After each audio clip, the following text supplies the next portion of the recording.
दोस्तों नमस्कार, महतो हिंदी कथा में आपका स्वागत है। आज की कहानी है एकता का अभाव। एक राजा ने अपने मंत्री से कहा, महामंत्री, बहुत दिनों से मेरा विचार बन रहा है कि राज्य के कुछ योग्य प्रजाजनों को सम्मानित करके उन्हें कुछ बड़ा उपहार दिया जाए। आप मुझे बताइए और सुझाइए कि ऐसे अधिकारी व्यक्ति कहाँ और किस प्रकार ढूंढे जाए।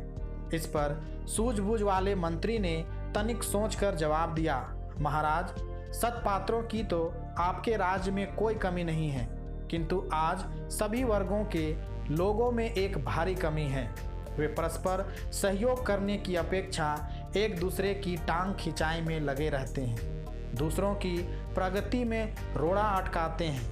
ऐसी दशा में मुझे तो लगता नहीं कि आपकी उदारता को फलित होने का अवसर मिलेगा। राजा को अपने मंत्री की बात कुछ अटपटी सी लगी। वह बोले, मंत्री, तुम्हारी यह बात बिल्कुल सही हो सकती है, पर इसे बिना प्रमाण के मैं कैसे मान लूं? इस विषय में यदि तुम्हारे पास कोई ठोस प्रमाण हो तो बताओ। महामंत्री ने राजा की बात मान ली। उसने अपने कथन को प्रत्यक्ष कर दिखाने की एक योजना बनाई। राजा ने योजना को स्वीकृति दे दी। योजना के अनुसार एक 8 फुट गहरा गड्ढा इतनी चौड़ाई के साथ खुदवाया गया कि उसमें एक साथ कम से कम 20-25 व्यक्ति खड़े हो सके। ऐसे 20 पात्रों को चुनकर जो सम्मान के योग्य समझे गए गड्ढे में छोड़ दिया गया। साथ ही यह घोषणा कर दी गई कि जो भी इस गड्ढे से निकलकर ऊपर आ जाएगा उसे महाराज अपने राज्य का 1/4 हिस्सा पुरस्कार में देंगे। बस फिर क्या था, सभी व्यक्ति जी जान से सबसे पहले गड्ढे में ऊपर चढ़ने का प्रयत्न करने लगे। जो भी सफल होता दिखता, पुरस्कार हाथ से जाने के भय से दूसरे उसे वापस गड्ढे में खींच लेते।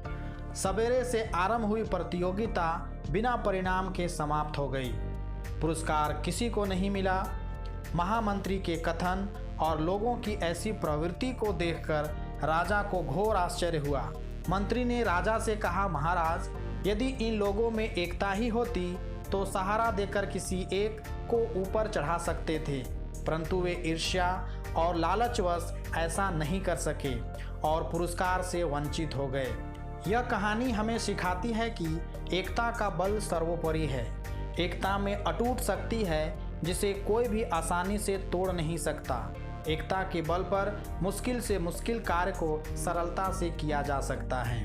दोस्तों, अगर आपको कहानी अच्छी लगी हो तो प्लीज़ लाइक, शेयर और कमेंट करें। साथ ही चैनल को सब्सक्राइब भी कर लें ताकि और भी अच्छी अच्छी कहानियाँ मैं आपके लिए लाता रहूँ।